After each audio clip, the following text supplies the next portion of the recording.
I think we're gonna be calling up Teco. I don't know how to say the last name well, or the last bit, up to the stage, because he's gonna be sharing his encouraging moment today for like 10 minutes or less. So yeah, sit, get ready to hear it. Mm-hmm. And feel free to take it away. Thank you very much, Chatters, for inviting me again tonight after the last time sort of misplanned because of all the time zone changes. Today I want to talk a little bit about something I'm grateful for. I just revised sort of what I wanted to say, so bear with me if it doesn't always flow 100% according to plan, but that's okay. Okay, so to sort of give a bit of background context, I'm gay, and when I was very young and still sort of getting to know about the world around me, people were not yet gay. It was not yet a thing, even in the Netherlands, which is very positive about this kind of thing.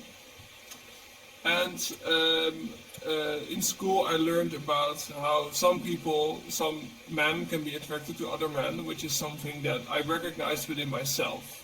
Note that I did not yet learn about this at all, so it was more like I'm not alone. And that was a great moment of recognition. I was very young though, still around 10, coming up to 11. And this was a sort of strange new situation for me that I had to somehow deal with. Now, even though in the end the people close to me were okay with it and accepting of it, even more so than I would think, sadly that was not the case for everyone. In primary school I was an outcast. I was a target for mainly the boys to bully me because I was different and standing out like a sore thumb. And in high school, being gay definitely did not help. Also, discussing it with my class on the first day I met them definitely also did not help. Although I, in the end, was very glad that it came out as soon as it did, because it is a big part of my teenage years, and I'm glad I did not have to keep it hidden. Now, beyond that, being gay also meant learning about what it means to be gay in the greater society.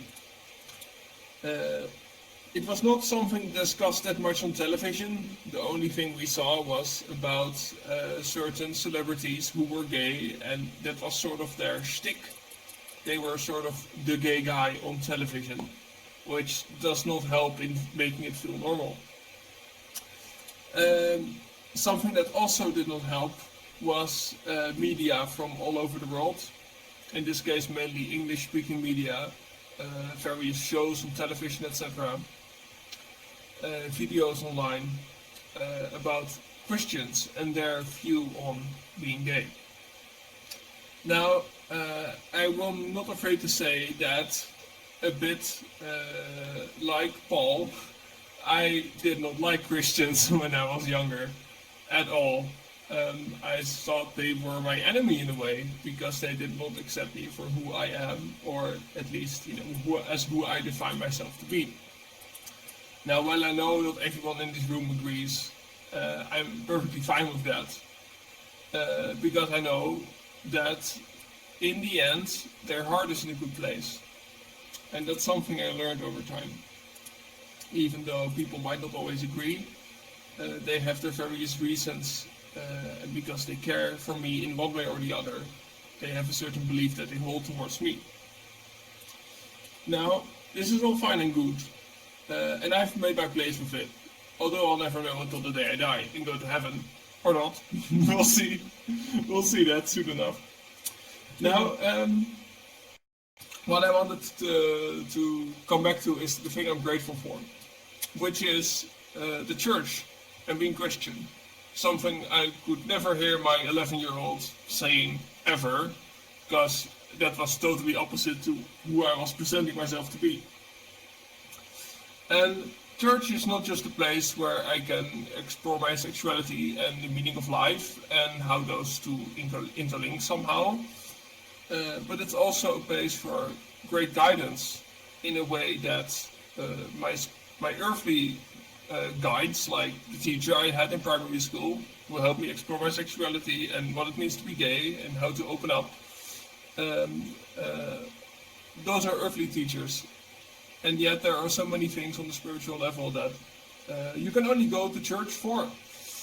And what I'm very grateful for is people here in this online church who I never seen before in my life physically, as well as people in my physical church who I started attending to earlier, a couple weeks ago even.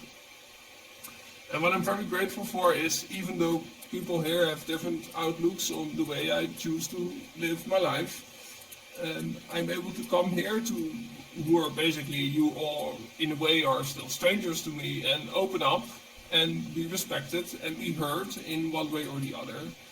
I'm glad that we can give each other encouraging words before or after service, and I'm really glad that, for example, Zeke has prayed with me in a very tough time the last time I was at the service here.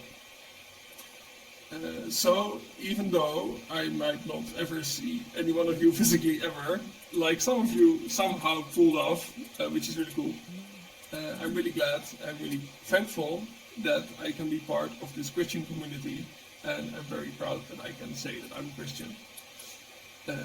Thank you all for hearing this out. Woo! Thank you, Taco. Thank you so much. Let me get on here.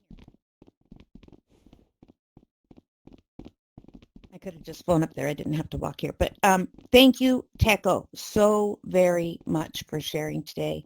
That was wonderful. Hopefully this can be an encouragement. And so I just wanted to thank you, Teco. We are so grateful that you have chosen to be part of our community. We do love you. And so thank